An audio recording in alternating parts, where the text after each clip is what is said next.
let me not be a Christian if that means my people should be oppressed.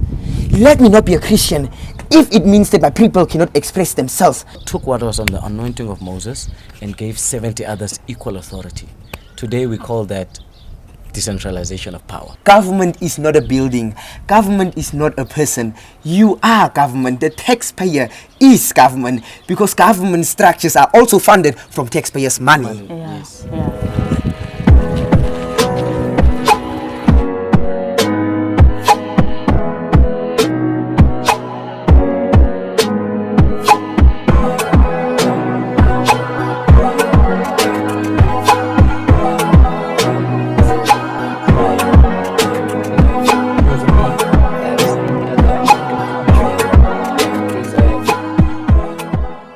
Hi everyone, welcome to Patriotism with Elizabeth. It's yet another episode, and today we're actually joined by should I call you guys politicians or youth politicians? Because you guys. So today we are actually joined by another young people that are actually doing great things in our community for the youth and for representing young people in the political field space. I will just give you guys maybe to introduce yourself. Like, let me just give you the platform. So because I might rob you guys of your own introduction, so maybe you can just go ahead and introduce yourself. Maybe we can start with you, Armando. Great, Sunday. Thank you very much for having me. As you just introduced me, I'm Armando Pieters. I am as you said, do I consider myself a politician? No, not at all. Okay. I'd rather say that I am a youth activist. And as a youth activist, what we need to understand is that anything that happens in the society, anything that happens in the community, anything that happens in the country, always has to go back to politics. The foundation is politics. So that is where my interest for politics comes in. But I also am a youth activist. I'm a historian, because I believe in history and learning history, studying history. Thus, I also serve on the Nama Genocide Technical Committee, an advisory committee that was established on the Nama Genocide atrocities that were committed. So I also serve on that body as the youth envoy for the Namas then. And I also serve as a City of Windhoek Junior Councillor with the City of Windhoek, as I represent them under their sub-office community affairs. So in short, that is who I am. Okay, thank you so much. Yeah, very robust introduction. I wish I could say that at your age. But yeah, my name is Ginola Nauseb. I'm a political science major from the University of Namibia, former SRC president 2020. And at the moment, I'm director of development for C Namibia, Social Enabled Namibia, an organization that focuses on information dissemination for voter participation, so basically, that's it. Okay, so thank you so much. Like, let me just thank you once again for being here, because like I've been wanting to do, like, we were supposed to do this thing last week, but then it did not work out and all that. So you guys being in the political space and representing the young people and all that. So how would you define what like political participation? All right, so I'm also formally the spokesperson for the Christian Democratic Voice Party, a very small political party with one seat in the National Assembly, the 8th National Assembly at the moment. Yes, so as public relations officer for the Christian Democratic Voice Party, I have been very much exposed into the understanding of politics and political participation as a whole. And I think this understanding not only comes from my activism or involvement in the political space, but also from my background as a student of political science, So basically, political participation is evidently believed that politics, democracy in itself means rule by the people. And as citizens of any country, we don't rule, we the people don't rule unless we participate. So how we rule our country is by participating in its democratic processes. And these democratic processes often involve voting, either voting for a candidate or being yourself a candidate. Things like paying your taxes is a way of you part of participating in democratic processes. Reporting things, constantly engaging your local councillor, whatever it need be, whether it is to write a letter to your National Assembly speaker so that a particular motion can be tabled on behalf of your particular community, things like that. So political activism basically is us as citizens taking the baton into our own hands and ruling our democracy. Okay. Yeah, Elizabeth, it is really commendable that at least you also brought in a scholar, because if I'm to speak, I would rather speak as a politician, but then a scholar would be able to bring in the articles and what the background education that is needed in such a discussion, because then I would be speaking from a political perspective, but then having a scholar is really commendable. But let me just add on to what Ginola had just said now, and let me make it, rather should I say, categorically clear that you do not you are not politically active only when you are a member of parliament. You are not politically active when you are a councillor. You are not politically active when you are in the structures of your political party. You are politically active since the day that you are born, because already it is enshrined in the Constitution of the Republic of Namibia and the fundamental human rights that there are certain rights that come undisputed, like they are your birth rights, like they are enshrined in the Constitution. Is it Article 8? Yeah, you see, that is why we need scholars. So that is already you partaking in a political process, that you are already protected by the Constitution. That is already you participating, because you are already given your right at a silver platter: shelter, basic needs, human needs, like that already. Yes, that already speaks to one's dignity. That is already participating in politics, like the right that you have to go education. That is already dignity, because tomorrow you become someone and you are able to become a economic or society. So there is already political participation. So the ability to again question the system, when you have the liberty to question the system, so to say to it that I am unhappy with this, what have you already done? You've already partaken in the political process. When you are able to, when you are taxpayer, as Ginola just said right now, that's the part that I love. People always say government this, government that, government that. But my brother, my sister, you are government. You are the taxpayer. You are government. So that, in my opinion, is when you participate in politics. It already comes from your birthright. That is already you participating in politics. But again, from a scholar's perspective, it will already come to the people ruling themselves. When we speak of democracy, we speak of the people. So we cannot have a democratic system and say that people do not have the liberty to question. In a democracy, we must be ready to have robust questions at some times. And again, it is a constitutional provision that people can stand up against a sitting party, that people can question a sitting leader. So that in itself is already political participation. The right to question the system, the right to need to understand that government is not a building, government is not a person. You are government. The taxpayer is government, because government structures are also funded from taxpayers' money. I see. So you guys, I love you guys' energy when you speak of this politics. You know, when I grew up, like when growing up, I was like, I will never be involved in politics and all that. I don't even have time to go there. And so, but when I grew up, like I started to understand, like it's like everything that revolves around me. It's like political and all that. Wanting or not, I have to participate. Like, do you think that like Namibian youth are actually politically aware of like being like of their role of involvement in the politics and all that? Like, and do you think that they are like we are politically involved, like as young people? Just have your mic. Yes, if I'm to answer that question, Sunday, I don't want to put it in a way that Ginola. I'm trying to say that young people being in political office is the only time that young people are politically aware or politically involved. But as in the past Sunday, or because I believe that if I'm to speak for my country, we are just 31 years old now, so we are still a new democracy. Like, you know, there are some chapters, also some articles within our constitution that we still need to scrutinize, because also in the preamble it already says that we were just, I don't want to say we were in a hurry to get liberated, but in terms of resolution 435, we were just energetic on wanting to become a liberated state, that we did not structure our constitution in a way that it speaks to cater to everybody.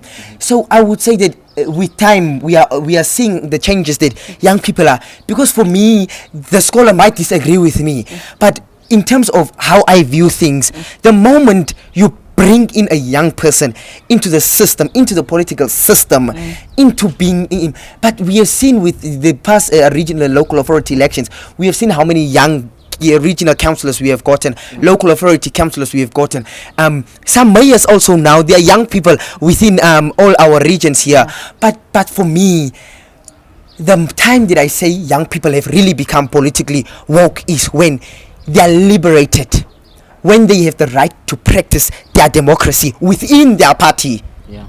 When young people can speak and say, this I do not agree with, we need to question this, and we need to change this. That is when I say that young people are really part of the political process. But again, as I said earlier on, young people are also taxpayers. So to an extent, young people are politically woke. But in my opinion, the way that I would see it with my political IQ is that young people are part of the process, but young people are not liberated. Okay. Well, fair point. I agree with what Armando has said. Maybe I should just start by saying, you know, since we are a very young democracy, very young still, since the birth of our country after revolution, Resolution 435. 435, is that we have seen, especially now, a very dramatic, should I say, change in young people representation, and not only on political or youth level, but at national government and state level, where you have a lot of young people that not only are, you know, rising within their political party hierarchies, but are leaders of ministries. You know, our youngest minister at the moment is what, 24, 23? Yeah, 20. So there is something that we can Just hold your trust. mic, Yeah, there is something that we can trust to say that yes, for the first time in our country's history, you have a minister that is less than 35 years of age. Executive. So you know, that speaks of, you know, where our country is headed. So I must say that a lot of young people are becoming woke. And having young people in parliament and having young people in government is not a definition of young people wokeness, because there is just a small fraction. What truly determines that young people are becoming woke is when young people participate in their voting process. It's when young people can stand together to protest. It's when young people can stand together on one thing and say, we will not move until we see results. And what I can tell you is that since after 2010, a lot of Namibians participate more in protest. The way we vote has increased as young people. You know, our voter numbers has increased. Even in the last election, statistics say that you have a higher number of independent first and young people that are participating or standing as councillors that are under the age of 35, which is, you know, the UN definition of youth, 15 to 35, right? So that is, as a country, we are seeing that young people are becoming more awake, because yes, our voter participation for youth has increased. The number of young people within government positions has increased. The number of young people that are, you know, that have risen in political hierarchy within the respective political parties has increased. So we must applaud that. Yes, there is young people are becoming more woke, because you're right, Elizabeth. A lot of people have this understanding that youth means age. But to me, youth doesn't necessarily mean age. Youth is a demographic, and one of the largest demographic in our country. So having youth in a specific place, it is not about the age. No. It's about representing the majority. And democracy is what? Ruled by the majority. So there is no way we can rule ourselves and get us out of, you know, a lot of, for example, recent statistics that came out beginning of this year state that 56% of young people are unemployed. That means, Elizabeth, Armando, if you walk into a room and there are 10 people, 10 young people, 6 of them are unemployed. That's what those statistics say. 6 of every 10 young people you meet are unemployed. Almost the whole time. Now, if the same 56% does not represent us in government, the same 56% does not represent us in political office, how are we going to emancipate ourselves? Because majority rules. So why is it that this majority does not rule by getting us out of poverty and, you know, all these challenges that are specific to the majority? You get what I mean? Because majority makes up the youth. But why is it that majority of us are unemployed? And that is because the change is happening, but it is gradual. We acknowledge that it is happening, but there is still so much more to be done. Okay, I see. Okay, Thank you very much. Before I forget what Ginola just said right now, that is what I love, because I am a constitutionalist. So when people speak and criticize, I like constructive criticism. The moment you say it is, we acknowledge the change is happening, but it is gradual, then I know that you know what you are talking about. But again, I just want to echo those sentiments that Ginola had made earlier on, that we have seen how young people have started questioning the system. Just is it not with the Shut It All Down campaign, where we saw how young people really stood up in numbers and protested, boycotted, and executive did not have a choice. Even with executive, which year was it where which year year was it? Sorry, Armando. There was a year, I think 2017, where young people protested at the ministry and some were shot by the police. Do you guys remember that incident? In the name of free higher education, and things like that. That is also one show of how young people came together to question the system and understanding our political rights and all. And you see, and now what I want to point to you to, Ginola Elizabeth, is that when the system was questioned, those in authority did not. They showed that we are democracy. What do I mean by they showed that we are democracy? The moment that I think it was on a Thursday that the protest really became radical and people became very angry. The Monday we saw that Friday when they were arrested, Saturday evening we saw that they were released. Monday morning, we saw that the presidency had called them in for a consultation, which shows that we live in a democracy where people are allowed to question the system, but not the individual. And then it shows that together as a collective in our political process, we are trying to find a solution to the problem. So it shows that politically we are democracy, where young people are able to question the system, and those in authority submit to the system too, and they are able to answer to the questions of the young people. That is political participation in a way, if you look at it, Elizabeth. No, not in a way, it is. It is. Yeah. I see. Okay, now since do you guys think, like, as young people now, do you think that actually young people's involvement in the political space is actually the key to our economic development as a country? If I am to answer that question, Sunday, as I said earlier on, I'm searching for a scholar, so I will need his guidance wherever possible. But Sunday, there is a saying that goes that the system and the policy that worked yesterday may necessarily not work today. Those on the grassroots know what is needed in the grassroots. You only are able to relate if you had felt the pain. You understand, Sunday? So I believe that in terms of economic growth, if we want to see economic change and economic growth, who is the key to our economic growth? Who is the key to the change that we want to see? Is it the member of parliament that has been a member of parliament for that has been part of the almost the 8th session of the National Assembly, starting from whenever the independent Namibian Assembly was established? Is that the member of parliament that will know what is needed on the grassroots? Or is it the Armando that is coming out of university and does not know what tomorrow holds for him because he does not know what the job market is? Maybe the job market is completely exhausted. So I believe that if we want to see economic change, economic growth, and if we want to see our economic system as a whole changing, I believe that it is only those that can relate, that can be able to implement the change, because an economic policy which was established in 1919 cannot reflect today to the needs of today. That comes undisputed. So I believe that if you, in terms of economic growth and youth, those two can never be divorced. Because it is only young people that can speak of. We make up the larger proportion of the population. So it is only young people that can relate. It is only young people that can be the drivers of the economic change that we want. Because it is only them that can feel the, how should I say, the heat outside there in the grassroots level. So I believe that if we need economic change, again, not only in politics, but we said politics is the umbrella of everything that we do. So economics is under politics too. So again, bring young people in there so that they can relate and change the system economically. Yeah, exactly. Changing the problem that we actually like facing. Yes. And all that. I think Armando has stated it very well. Only we can understand our own problems, and we are the best chance to solving our own problems. I think that is clear.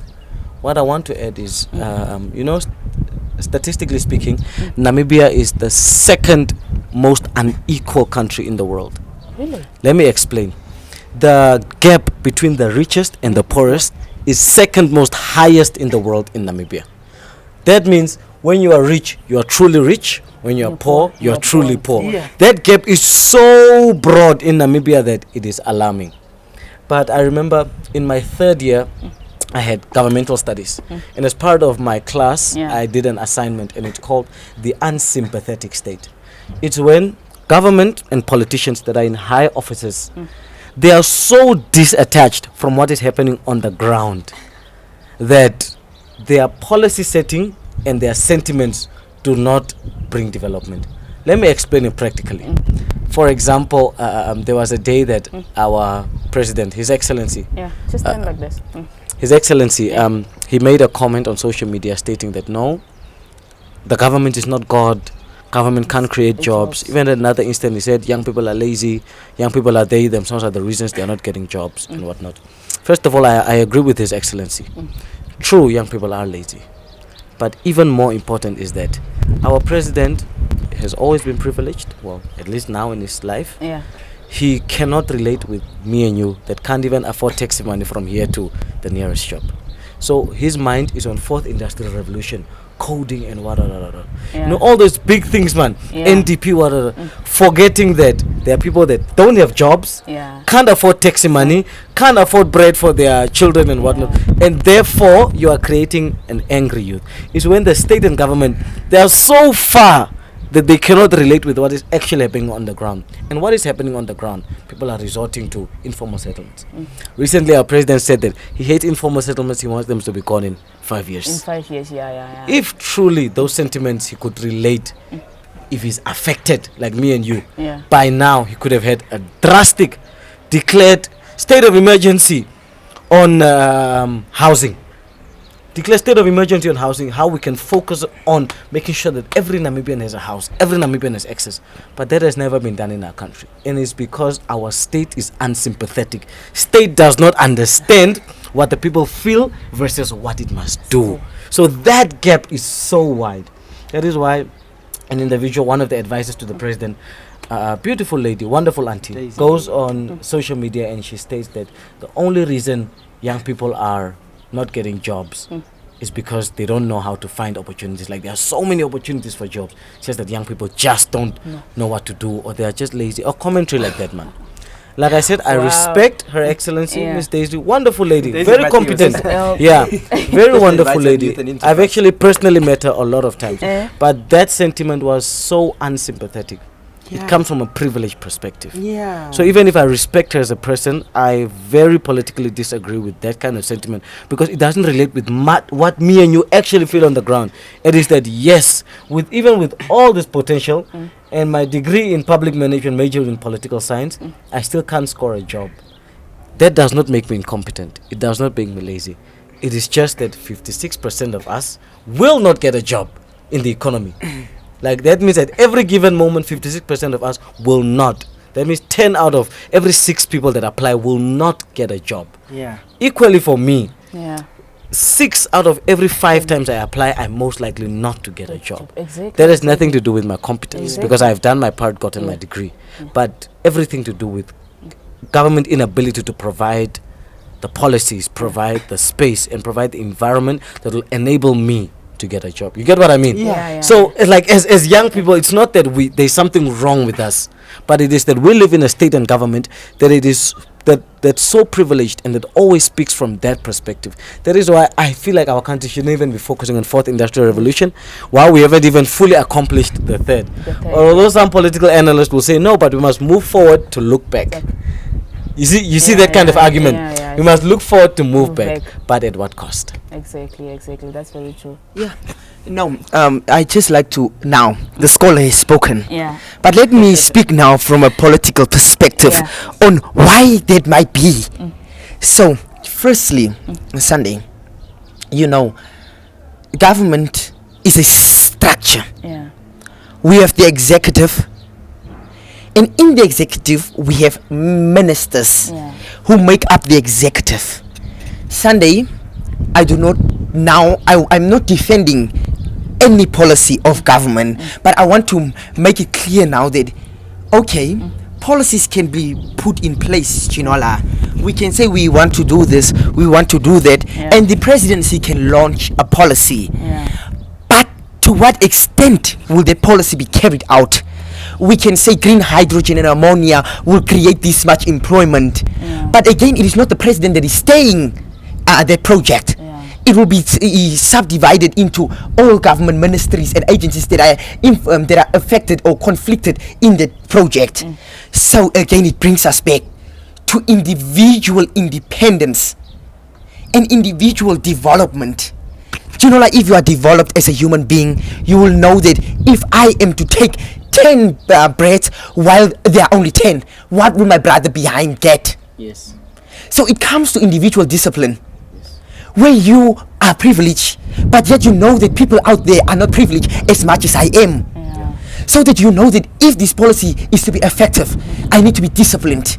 If I'm chairing this committee on green hydrogen and ammonia, I must not be politically conflicted. I must not be politically influenced. Then only will this project yield the fruit that we want. So again, it comes back to individual development and individual discipline. That's the only way I believe that a government can also grow, because the leader can be good, but if the subordinates are not good, believe me, you Ginola, we will forever remain an unequal society. And again, another aspect that I want to touch on why it might be that we are an unequal society is that we are developing country, Ginola. Yes. So if we get, for instance, billions of dollars, we already have problems that are standing that we need to solve. So that money that we got, unfortunately, Ginola, we cannot put into a new project that can create employment, a new project that can improve the standard of living, a new project that can improve housing. Go back to go forward. You see, so we will forever be going back to improving the problems that we have. So that might again be another aspect from a political perspective that we can look at why employment is not happening, why economic growth is not taking place. And please, let me say that our presidency, God bless him, and his team, those are very competent people. People like Ms. Desiree Matthias, multiple degrees. I think currently maybe even in a final year again doing law, adding law on top of her. So we can see that these people are very, very competent. Scholars, yeah. Yeah, these people are bright. Yeah. These people know what they are doing. But let me just tell you, there's what we call in politics the the developmental state. That has nothing to do with who's competent, but it has everything to do with, now that you have the competence, now that we have the leadership, our young people becoming employed. That's where we ask. That is what they call deliberative democracy. Very deep. Because you are not focusing on who can do what and who's how competent. You are now focusing on, okay, does all the competence breed unemployment? Does it breed change? And not only on a developmental level where internationally we are looked at as a country of great democracy, but we are looked at as, are those on the ground, are they able to farm? Do they have access to farmland? Do they have access to equipment to farm? Is the access to those things easy? Is it readily available? Are those processes smooth? Is the red tape cut? So that is what we call deliberative democracy. So unless we do away with the conversation of who can do what, when and how, and focus on of all these things that were said and done, does that mother still have bread for her kids? Does the economic environment that mother is using to sell, does it give her enough to maintain her life? And at what do you value that person? So we now focus on questions of true development, grassroots development. So yes, you have the executive, obviously. Executive must always focus on bigger things. And we have the legislative, councillors, local authority, regional council, regional council. So all those things. And then was now the judiciary. And how all those three now come together to, bring that development on the ground, I see, that's very true. Yeah, I'm learning actually a lot today, I'm learning a lot from you guys today. So now the other question that I really want to ask you guys now is Namibian young people. So why do you think that why are young people not actually considered as stakeholders in political discussion, even though the winning of election is actually it depends on young people? Well, let me say that it used to be that we weren't considered. Yeah. But now that has changed majorly. It's still gradual, but there is some form of impact. Young people are considered stakeholders. The ministry before, like few years back, you couldn't register a youth organization. Yeah. You could only register an NGO. But now you can actually register a recognized youth institution that focuses on pushing youth agenda. Yeah. So yes, I must say that young people are being considered, to be stakeholders, not only being appointed as ministers or not only being a part of parliament, but actually things like NYC, student unions, are actually becoming vibrant and are becoming recognized. Yeah. So I must say that yes, our recognition is there, but it's gradual. There's still so much more that can be done. Oh, Sunday, that is a question that I love, because that is the question that you are supposed to be asking yourself, Sunday. That is a question that Ginola is supposed to be asking himself. That is a question that youth at campus are supposed to be asking themselves. Sunday, I'm happy to inform you that it is not the system that is blocking young people out of political participation. It is young people that are blocking themselves out. Because as I said earlier on, politics is the umbrella to everything that we do. Sunday, if I am to speak for myself, then I am able to project that on another young person too. So let me quickly share a story with the two of you.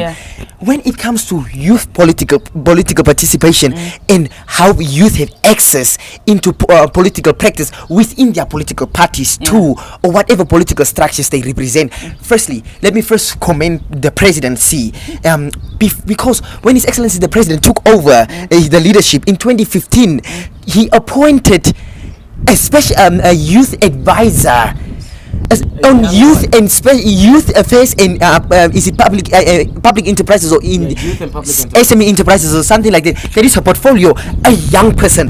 Had you seen Desiree in 2016, and if you see Desiree today, you will see that she's a young person that has been molded. That has been how should I say? Yes, a young person that has been given the liberty to speak for the young people. So that is again one part that I can say that young people are becoming politically involved. And again, recently, last year, when His Excellency had left for the UN, United Nations General Assembly, he had taken along our youngest deputy minister with his delegation. So in terms of political participation and how government also involves young people when it comes to decision making and so on, it is really commendable, and it really warms my heart how young people, this is now on the economic stage before I come to the political stage that I want to give you clarity on, because the umbrella is politics and economics is also a subdivision under politics. So in terms of the economy and governance, that is what the effort is from government side. And whenever and the presidency is always also involved in young people, young political organizations, and is advocating for their growth. Like just recently, we witnessed the NANSO General Assembly, is it the Congress that they had? The presidency was the keynote speaker at such a Congress. It just shows that the president has a passion for young people growing in politics and decision making. The chairperson or the executive chairperson of the National Youth Council, who also has a close proximity to key decision makers in Namibia. That again shows us that young people are not locked out when it comes to decision making, and the door to government and the door to all the armors of the state are forever and forever. Let me emphasize on forever. Open to young people. That I know with myself, because I always practice my political democracy in Namibia. I question those in decision making, and that I have seen that when I go into a public office and I demand to see Minister A and B, then I do get my appointment and I'm able to question a minister. And if there's an opportunity for young person to grow, a minister always make sure that a young person is involved, and that is the passion that the presidency actually has for young people growing, that young people are always involved in anything that government does, whether it is economic growth, whether it is politics. And now that I'm speaking of politics, in terms of politics, now we see that in some political parties, when it comes to the Politburo or even to the Central Committee level, we have seen that young people are actually members of the Central Committee. All except one, the ruling. There are no young people there. In the ruling party? Yes. Just give the Of Namibia? Yes. No, my land. There are no young people in their Central Committee. No. Yes. Just to be clear, Yeah. yes, I do stand by my word. Yeah. There are no young people in the Central Committee and Politburo of the ruling party at the moment. But we hope those change with the upcoming, 2022 elections for the Central Committee and Politburo.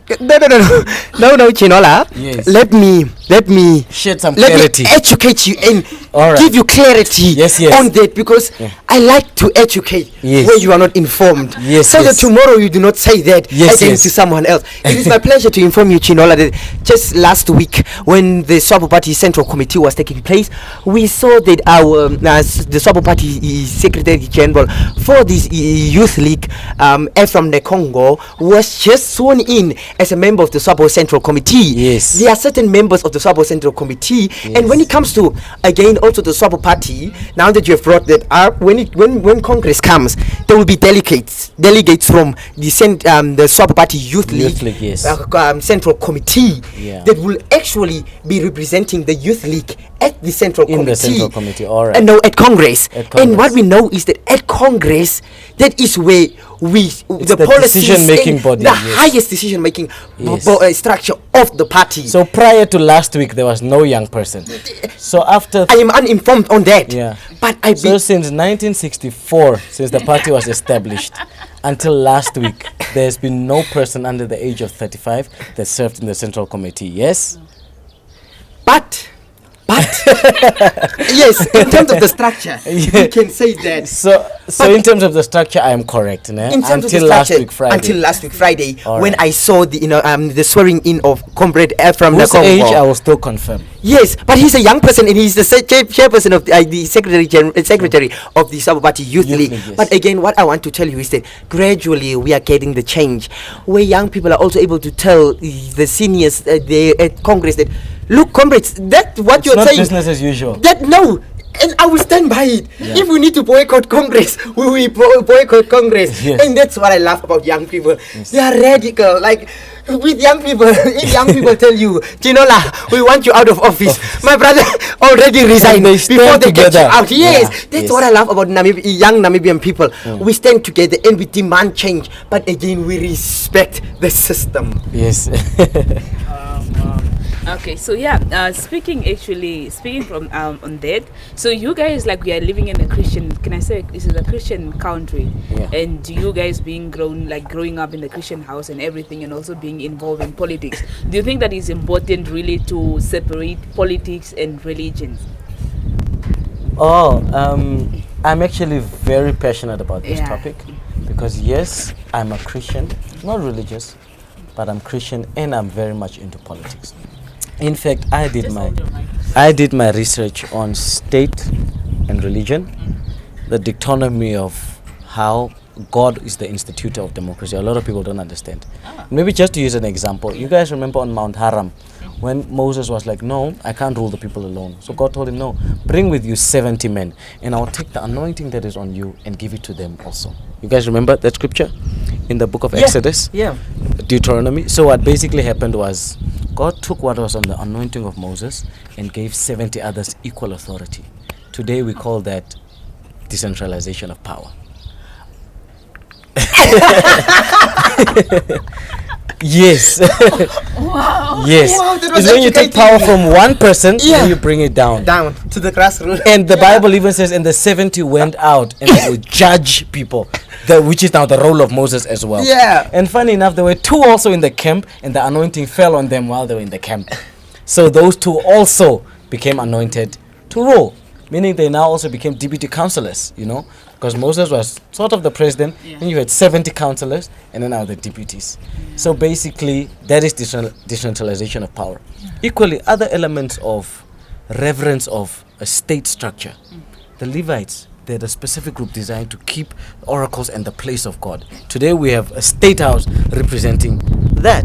So a lot of my research is not clear where I take elements in the Bible and teach people how God was the one that instituted democracy. In fact, even with the choosing of the first king of Israel, the people decided. God was like, okay, if that's the king you want, here you go. God chose the candidate, but the people chose basically who they wanted. God was just the one to say, I feel like this person is the right one. People were like, yes, he's the one. So that was also somewhat of a democratic process of people choosing their leader. So a lot of those things. So I believe that as a Christian, even as a child of God, you cannot run away from participating in politics, because that will determine how comfortable your practice of religion is at the end of the day. Because politics determines how easy it is to practice your democracy, how easy it is to practice your religion in a country. For example, now, since after 2017 or 16, we are now what they call a secular state, meaning we are not democratically Christianity, we are democratically open to all forms of religion. That means if we pray in parliament, we must also call upon the Muhammad in parliament. That is what secularism means. It means all religion goes. That is why, and I will just mention it, that, and it's a very thin line, it was a dangerous kind of law. If you find me practicing witchcraft, and to me, witchcraft is my religion, do you have the right to prosecute me? Because the same constitution that says Namibia is a secular state dictates that witchcraft is a criminal offense. So if I say that, because remember, as long as it doesn't hurt Armando, I can practice witchcraft on my own. As long as it doesn't infringe on his rights. But if it is something that I want to do. So how do we define what is a witch doctor if we are a secular state and there's freedom of religion? Unless we were Christian, then we could say, no, in terms of the Bible, the use of omens for the calling upon of spirits is wrong in the eyes of God. Therefore, it's wrong in terms of our constitution. And therefore, we prosecute you. Most. But now anything can go. Because the constitution itself is leaving a question mark, or it is, it is contradicting itself. Then, if that was the case. So, then it leaves a question mark. So, politics and government and religion should not be separated. Just like I don't believe in using, let me answer this not as a political analyst, but as a child of God. The state should not be used as an instrument to legalize or create environment for sin. In terms of God, even for me, abortion is a sin in the eyes of God, and that is something I don't agree with. So I don't feel like the state should be used as an instrument to legalize abortion and therefore creating that environment for sin. I don't believe in that. That is wrong. But a political analyst will say, no, but as long as it doesn't infringe on your rights, that's what I wanted to say now. Then somebody can do that. So in as much as politically and religiously there may be disagreements, every nation must choose its own religious identity. Is it that you want to believe in God, to be blessed, and then God can send rain, as it was in the Bible? Israel used to receive rain, they used to receive manna from heaven because what? They were a God-fearing nation. Or is that we want to do our own thing and push the Spirit of God out? We must make a choice. Armando. Yes. My brother that is a scholar threw me off the table. But again, Elizabeth, Ginola, I want to practice my democracy. I want to practice my liberty. And Ginola, every time I speak to people about politics and religion, I always say... You can have my mic. I always say to them that I, Armando Pieters, refuse to submit to Christianity if it means I must be oppressed. If it means my people should suffer. Because earlier on I said what policies that were implemented in the other year might not be effective today. What is effective and what is realistic in the Christian world, or in the, in the spiritual world, is not practical in the physical world. You understand where I'm coming from. So I grew up in a household where my entire family, I come from a Christian background. Uncle, there is a pastor. Aunt, there is a pastor. We come from a Christian home, and if anything is to happen, the only place that I know where to run to is on my knees and speak to God. Yes. But again, I feel like when we speak of politics in young people or politics and religion, I feel like this is a relationship between God and the person. That you are able to tell God that you know my heart, but you also know what my passion is. So forgive me if I'm going against your commandments. Forgive me if I'm going against your principles. Because again, we are Christian society, that's what I know, because I always call myself a parliamentarian without portfolio, a parliamentarian without a seat in parliament. Yeah, because there's no session of parliament that I've ever missed in my life. So whenever we are in session, the honorable speaker says, let us pray. Well, let us pray, and then at the end he will say, so help us God. Even when the president is being sworn in, members of parliament is sworn in, councillors, the judges, they ask for the blessing of God. That already shows us that our backbone is God. Our democracy is built on God. You understand?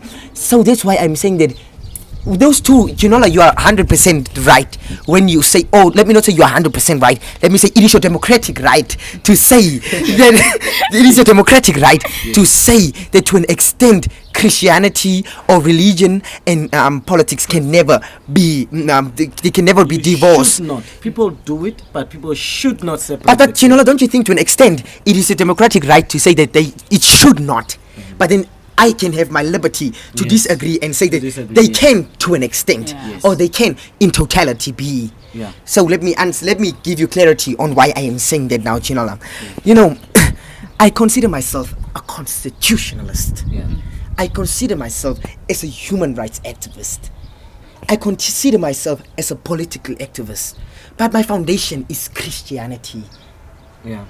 So, am I not contradicting myself if I say that I'm a Christian and again I'm a human rights activist? Because the Bible will tell me that abortion should not be legalized. In international conventions say that these are the benefits of abortion. Am I not contradicting myself?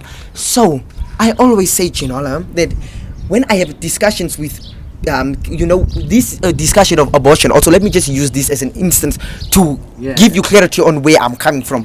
The discussion on abortion, the discussion on legalizing or recognizing the rights of the LGBTQ community in Namibia, these are sensitive matters because we are a Christian-based society. Exactly. We always try and ignore and run away from this discussion because we are Christian-based. But again, our constitution, which is the same, says that everybody has their liberty, freedom of expression, freedom of speech, discriminated on those bases, on their basis of race, tribe, sexual orientation, whatever the case may be. Yes. So we are already contradicting ourselves with our constitution. So I always say that I want to become a scholar. I want to be a constitutionalist. So Ginola, it is very unfortunate that darkness and light can never come together. That's what my reverend will tell me. If I say that, but reverend, the constitution says this, then he will tell me, hey, you grew up in a Christian house, this is what needs to be done. Then I always say to people that, Ginola, let me not be a Christian if that means my people should be oppressed. Let me not be a Christian if it means that my people cannot express themselves. So to an extent, I want to disagree with you, my learned brother, and say to it that yes, it is your democratic right to say that those two cannot be separated. And I also know, coming from a Christian home, that it already says that you must submit to authority. That's what the Bible also says, but isn't the Constitution also authority? So why can't we also just submit to the Constitution and give people their liberty to express themselves, be who they want to be, allow them to do whatever they want to do with their bodies? Because right now we are living on earth. If the child is to come, the child needs to be fed. And if the child does not live a decent life, you as a member of the community will be taking Sunday to court because the child is not well looked after. And then again, should Sunday have aborted the child, God forbid, we wouldn't as a state have that problem. You see. So you agree with me to an extent. I agree. And equally as I agree, I don't want us to move the debate towards, or the understanding conversation towards, abortion as an entity and its pros and its cons. I want to focus on the aspect of religious beliefs, religious values, and their importance to our politics. And that is why I don't want to separate the two. Because you know why King Saul got written off as a king? It's because he broke a law. God said, wait, don't slaughter and make the sacrifice unless except done by the high priest, Samuel himself. King Saul grew impatient, and then he did the sacrifice, and then Samuel came, and Samuel was like, why did you do that? Because you have done that thing, the Lord thy God has forsaken you, and he has chosen another to take your place. And for this reason, that was when God. Why? Because God expects obedience, righteousness. Now, let me tell you, this is where it makes it all beautiful. Is that God expected that from his king, the king that he otherwise appointed, that he nominated and people seconded. You know, God expected obedience. Obedience not to God, but obedience to a law God had written. Now, if our presidents are like that, if our ministers are like that, how much do you think this country will develop? Where it's not about how much money you get as a minister, or not about how many cars you drive, but it's about the people of God. How much development would we have in this country? But that development would be at the detriment of abortion should be illegal, homosexuality should be illegal. And at the end of the day, those are detriments I can live with, because those things still happen anyways. And those things are now between you and God. But the state to be used as an instrument of, let's push politics, let's put religion away in the name of religion contradicts. No, religion just creates a righteous path for doing things. And that path is unfortunately not one that, in fact, when you study political theory, they will tell you politics was, or state or government was born as an institution of, Thomas Hobbes would say, Thomas Hobbes is a political scholar. He says, no, people are inherently evil. That's what he says. A political scientist, they say, people are devils, people are wicked, people like to kill and rape. But in order to limit that, in order to curb that, we formed a state and government in order to imprison your wickedness, you know. So remember, so if state and government were born as a way of imprisoning your wickedness, why must we now use it as an instrument to let that wickedness out? Then we have gone away from the Thomas Hobbes ideology or theory of the birth of state and government. Equally, John Locke also says, no, people are evil, but people want to be good. And when you live in a society where there is no state, anyone can do anything. I can go rob your house, and there is no police to arrest me anyways. So John Locke now says that no, people are good, and it is out of the goodness of people that state and government was formed. But you cannot say that people are good and people are bad, because what abortion is killing, and the Bible does say that thou shalt not kill.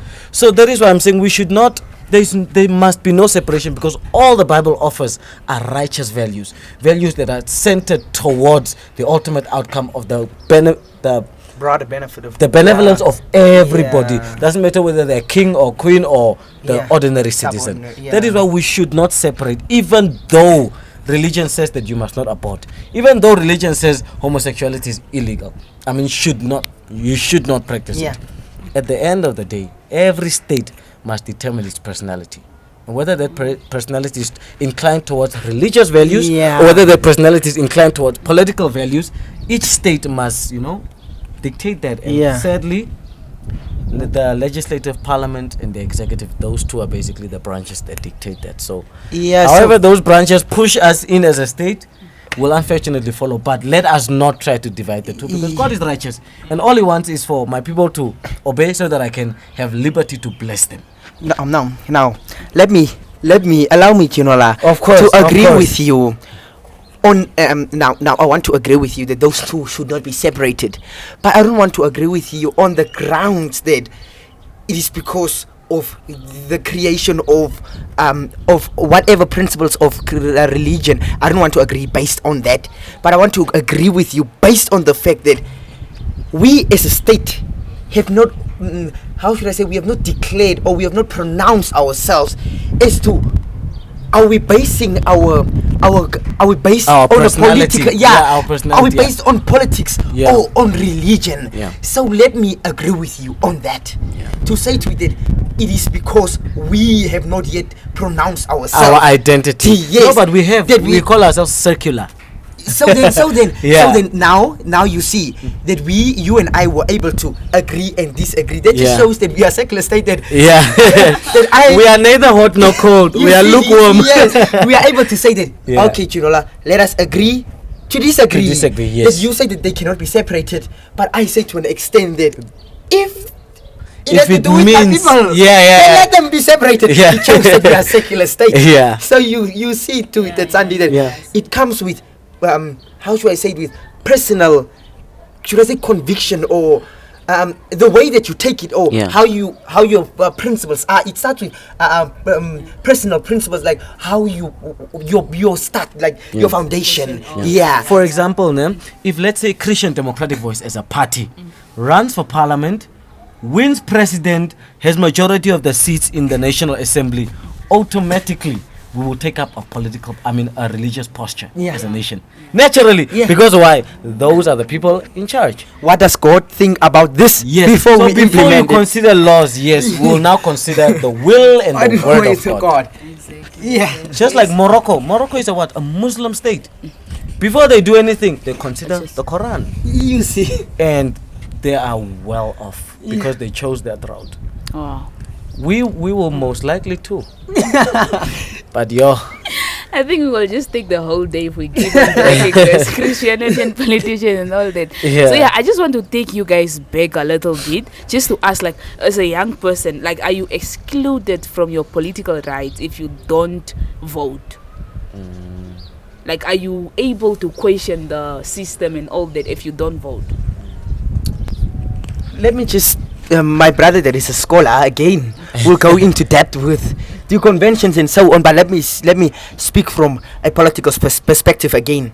I don't feel like you are excluded when you don't go and vote, because it is your prerogative, should I say, or it is you are independent to say that I will not go and vote. But the moment you said that I will not go and vote for party A and B, or I will not even just participate in my political activity of elections, you've already made your choice. Yes. That you are happy with whatever political party wins elections. yes.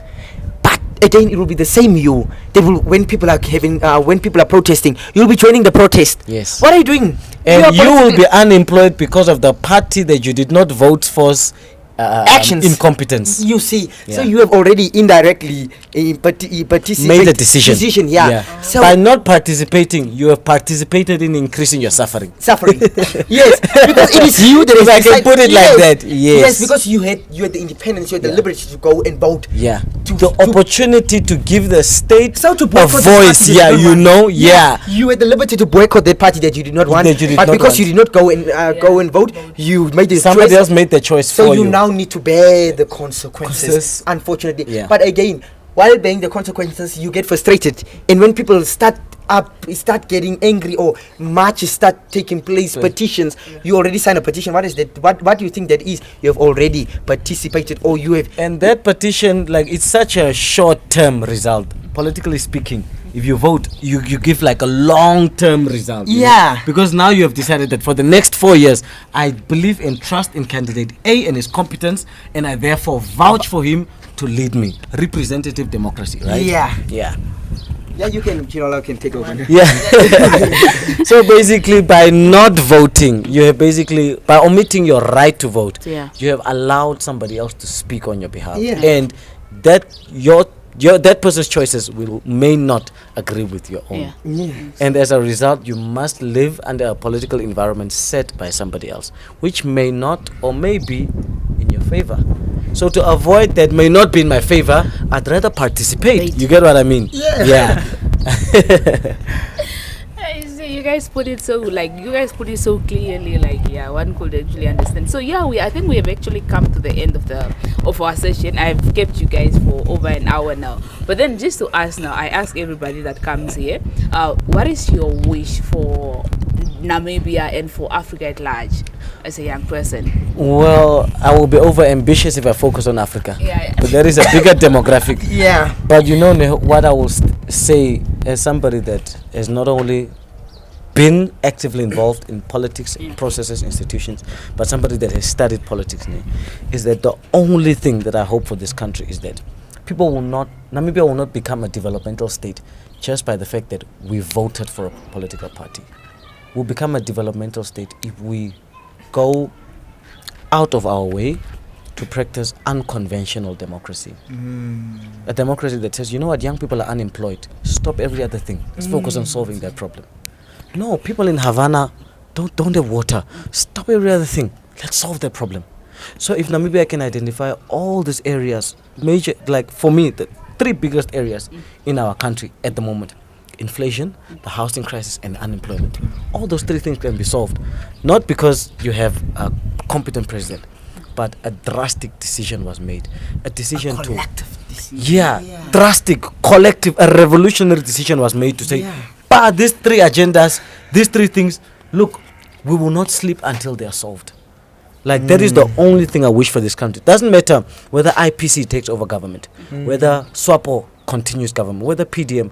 If even PDM or SWAPO, if nobody stands up and say, we have 3, 5, 6, 7, 11 of these major areas, we'll stop every other thing and focus that young people get jobs. We'll stop every other thing and focus that a 25-year-old can have a house. Even if they don't have a house, even if they can have a square of a land that they can say, this is in my name. That's all we want. Like ownership, like you know that. Like, like where you can say that I'm a Namibian, not by my ID, but by the virtue of I own a plot. You know, like even you, if you go to Spain, you can own a plot that you can practically identify with those people. Not because you pay tax, you pay the water, you can. But here, even me as a Namibian, I can't pay my own water bill because I don't have a plot. So am I fully Namibian? Does my ID make me Namibian if I don't own land? And if they say no, the land is in the hand of the people, well, I have nowhere to put my family. You get what I mean? So unless we identify those 11 or 17 or 30 critical areas of development and put resources, time and effort into solving them, and forget all these things about fourth industrial revolution, and truly focus on how does that mother that is selling on the kid, how does she buy money from that? What economic condition what policy can we set in place that makes it easy for like somebody told me about a bold idea that Zimbabwe is going into, and that is what is tying their currency with gold. So the exchange rate of gold is what, $23 per US dollar. So if we also tie our thing to that, means our money will now be worth more. So you see drastic things like that, man, where we say, no more imports for the next 5 years of what, so that our own people can bring in potatoes. No more imports of fruits and vegetables. If we don't have them, so be it. But somebody must grow them. That is how, like South Korea is far ahead of us. While we practically got independent around the same time. It's because of those drastic economic and political. That's all I wish for our country. Other than that, we will continue to be democratic. We'll continue to, grow. We'll continue to participate in politics. But there will be little to no change until we make revolutionary political and economic decisions. Thank you very much, Ginola. He spoke again from a scholar's perspective. So let me sum mine up. Like, if someone is to ask me that question, I really do get emotional, Ginola. I really bury my political affiliation. I bury my economic stance. I bury wherever I come from. And I start to sympathize with the people out there in the grassroots. Like, I don't know how I start to feel when somebody asks me the question of, what is your dream for Namibia? And as someone that is politically active, as someone that loves politics, as someone that loves the system, that loves change, that really touches my heart, because as someone that is politically literate, should I say, but yet knows what is happening in the grassroots, I really need to be broad when I'm answering this question.